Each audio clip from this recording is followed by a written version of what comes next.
সব latest update পেতে subscribe করুন আমাদের চ্যানেলে আর বেল আইকনে ক্লিক করতে ভুলবেন না। কম্পিউটার অনলাইন কোর্সের 6 নম্বর ক্লাসে আপনাকে স্বাগত জানাই। আমি আপনার host and trainer Biswajit Mondal. আর আজকের ক্লাসে আলোচনা করব DOS নিয়ে, অর্থাৎ ডোজ নিয়ে। তো ডোজের পুরো নাম হলো ডিস্ক অপারেটিং সিস্টেম। এর আগের ক্লাসে আমরা আলোচনা করেছিলাম অপারেটিং সিস্টেম। তো অপারেটিং সিস্টেমকে দুই ভাগে ভাগ করা হয়। একটিকে বলি CUI এবং আরেকটিকে কি বলি GUI। CUI মানে হচ্ছে character user interface, GUI graphical user interface. তো এই ক্যারেক্টার ইউজার ইন্টারফেসের উদাহরণ কি বলেছিলাম না DOS, অর্থাৎ ডোজ মানে ডিস্ক অপারেটিং সিস্টেম। এই ডিস্ক অপারেটিং সিস্টেম নিয়ে আমাদের আজকের এই টিউটোরিয়াল ক্লাস। সেই ক্লাসের মাধ্যমে বিস্তারিতভাবে শিখাবো ডোজে কিভাবে কাজ করতে হয়। যেমন মনে করেন কম্পিউটারে বিশেষ করে আমি বলবো আপনাদেরকে ডোজের কাজ আমরা সবচেয়ে বেশি বর্তমানে করি হার্ডওয়্যার লেভেলে। তো কম্পিউটারের হার্ডওয়্যারের বিভিন্ন পার্টস সারানোর ক্ষেত্রে বিভিন্ন কাজে আমরা ডোজের ইউজ করে থাকি, ব্যবহার। তো ডোজ মানে DOS, এই ডোজ যে আমরা বলছি আজকের ক্লাসের আলোচনা CUI এর উদাহরণ। ঠিক আছে, মনে রাখবেন যদি আপনাকে বলা হয় CUI এর পুরো নাম কি, আপনাকে কি বলতে হবে ক্যারেক্টার ইউজার ইন্টারফেস। এর যদি বলা হয় CUI এর উদাহরণ কি, তাহলে বলবেন ডোজ মানে একটা ডিস্ক অপারেটিং সিস্টেম। এই ডোজ 1981 সালে প্রথম প্রকাশিত হয়। তো প্রথম প্রকাশিত করেছিল US এর একটি কোম্পানি যার নাম মাইক্রোসফট কর্পোরেশন।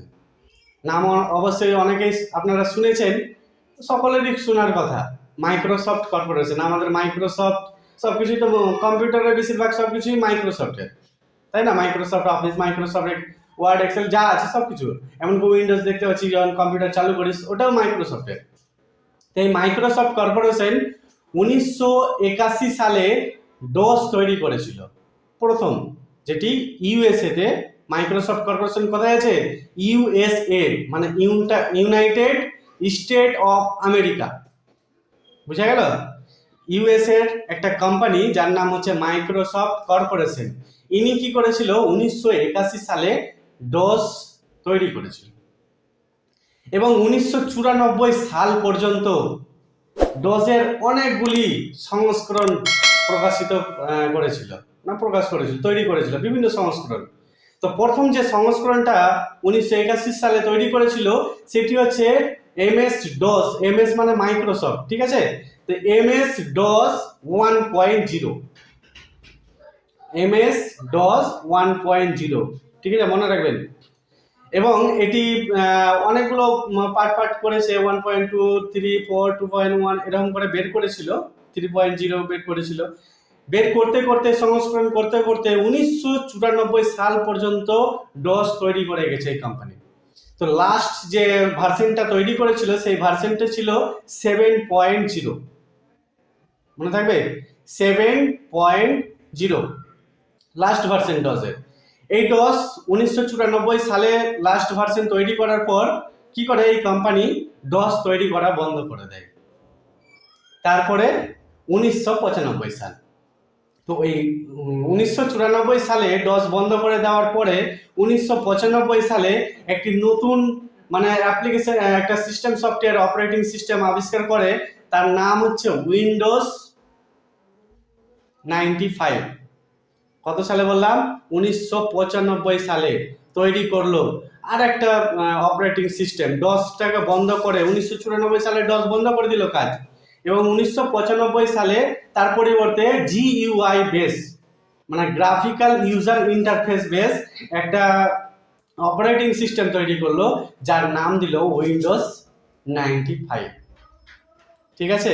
তো 95, তারপরে 95 এর পর 98 এলো, 2000 এলো, তারপর 3 এলো, XP এলো, ভিস্টা, আজ যে উইন্ডোজ 11 চালাচ্ছি আমরা, তাই না? এই যে উইন্ডোজ 11, তার দেখুন এগুলো হচ্ছে পূর্বপুরুষ। ডসটা কি উইন্ডোজ 11 এরই পূর্বপুরুষ, না? ঠিক আছে, তাই তো? উইন্ডোজ 11 এর আগে কি ছিল? উইন্ডোজ 10। তার আগে কি ছিল? উইন্ডোজ 10 এর আগে কি ছিল? উইন্ডোজ 8.1, তার আগে উইন্ডোজ 8, তারপর তার আগে উইন্ডোজ 7, তারপরে ভিস্তা ছিল, তার আগে ছিল উইন্ডোজ কি এক্সপি, খুব চালিয়েছিলাম। আপনাদের সময় হয়তো এখন উইন্ডোজ 10 চালাবেন আপনারা, আমাদের সময় চালিয়েছিলাম উইন্ডোজ এক্সপি, খুব একবারে চলেছিল।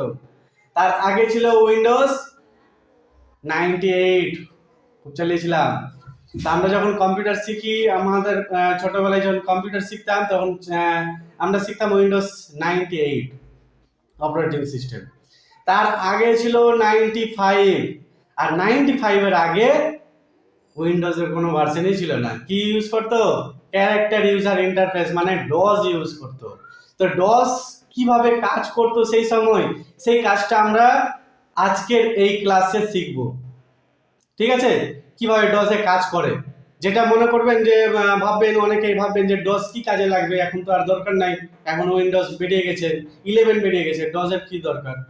দরকার আছে, শিখার দরকার আছে। এবং কম্পিউটারে যদি আপনারা বিশেষ করে হার্ডওয়্যারে যেতে চান তাহলে একটু ডস লাগবেই আপনার। কারণ ধরুন একটা কম্পিউটারে আমি পাসওয়ার্ড দিয়ে ভুলে গেছি, পাসওয়ার্ডটা এমন একটা পাসওয়ার্ড দিয়েছি যে পাসওয়ার্ডটা না দিলে আমার কম্পিউটার চালুই হবে না। তো এই পাসওয়ার্ডটাকে যদি আমি ব্রেক করতে চাই তাহলে ডসের ব্যবহার আছে, ডসের মাধ্যমে করে থাকি। আমার দেখা গেলো কোনো ডিস্ক আমার ফরম্যাট মারতে চাই, তাহলে ডসের ব্যবহার আছে। আপনি কম্পিউটার ফরম্যাট মারবেন তবু ডসের ব্যবহার আছে। আপনার হয়তো কোনো পেন ড্রাইভ ফরম্যাট করবেন, সেটাও ডসের ব্যবহার আছে। অ্যাপ্লিকেশন অনেক আছে যেগুলোর মাধ্যমে উইন্ডোজ সিইউআই আপনার উইন্ডোজের মাধ্যমেও হয়, কিন্তু ডসের মাধ্যমেও হয়, এবং ডসের মাধ্যমে ভালো হয়, কাজ করতে সুবিধা। কারণ ওই যে আমাদেরকে কি শিখেছিল, দেখুন আগেকার দিনে দাগ কেটে কেটে হিসাব রাখতো, আর এখন আমাদেরকে কি শিখাচ্ছে, দেখুন ছোটবেলায় যখন আপনিও শিখেছেন না, আপনাকেও দাগ কেটে কেটেই হিসাব শিখিয়েছে না, 1 2 3 শিখে দিয়েছে। প্রথমে আপনার কাছে দুটো আম ছিল, তোমার ভাইয়ের কাছে দুটো আম ছিল, তো তোমার কাছে দুটো আম ছিল বাবু, তোমার ভাইয়ের কাছে দুটো আম ছিল, তোমার ভাই ওর ভাগ থেকে একটা আম তোমাকে দিয়ে দিল, তো তোমার কাছে কটা আম হলো? ওই যে দাগ কাটেন, এবার শেখায়নি স্কুলের অঙ্ক? এই যে পূর্বপুরুষদের শিক্ষা, সেই শিক্ষাই তো আসছে আমাদের কাছে না। তো এই শিক্ষাগুলো আমাদেরকে মনে রাখতে হবে, এই কম্পিউটারও তাই।